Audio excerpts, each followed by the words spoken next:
Ngibingelele kuwe mlaleli, ngiyathemba ukuthi-ke uyaphila-ke. Mina-ke nje ngizocela kuwe-ke laphana-ke ukuthi-ke mawukuthi-ke usamusha-ke kulona-ke ikhasi-ke leli-ke noma-ke uyaqala ukungena kulona-ke wenze nje okulungile-ke laphana-ke ungixhase-ke, ungaphumi ungacindezelanga-ke ibhathini subscribe nje kumahhala, akubizi imali khona uzokwazi ukuthi-ke phela-ke uqhubeke uthole nezinye-ke iy'ndaba-ke ey'shisa-ke ngizolo-ke ngikulethela zona-ke lona-ke ikhasi-ke leli ngike ngiyifaka-ke ukuze zingakuphuthi-ke lezo y'ndaba. Ungenza njengamanje ukuthi-ke ungabe ucindezela-ke ibhathini u-subscribe njengamanje-ke.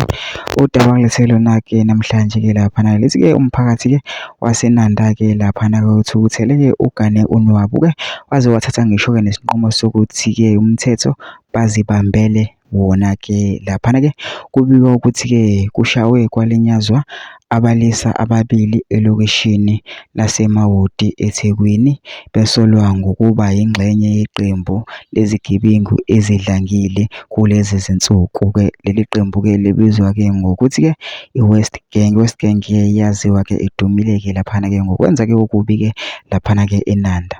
Kuthiwa-ke laba balisa kuthiwa bahlaselwe amadoda 5 abafaka induku maqede abadubula ase ebaleka.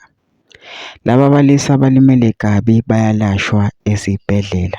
Bebeshayelwa-ke laphana-ke ukuthi-ke bayilo-ke leli qembu-ke leli-ke libizwa ngokuthi i-West Gang laphana-ke libulala abantu-ke lapha eNanda-ke ligqekeze-ke libambe inkunzi-ke lenze zonke-ke izinto ezingalungile-ke. Futhi-ke kwese khona-ke abalisa-ke abawu-5-ke abebese behlangana-ke bahamba-ke bayodila nabo-ke labafana-ke laba kwemanje-ke basesibhedlela-ke balwela-ke impilo-ke yabo. Mina ngizocela kulapha ngama-comment section-ke for usho lwakho ukuthi wena-ke uyibona kanjani-ke le ndaba. Ngina-comment section for ubhale sicabangani umsebenzi okulungile nje ungixhase-ke ucindezele-ke ibhathini subscribe nje akubizi imali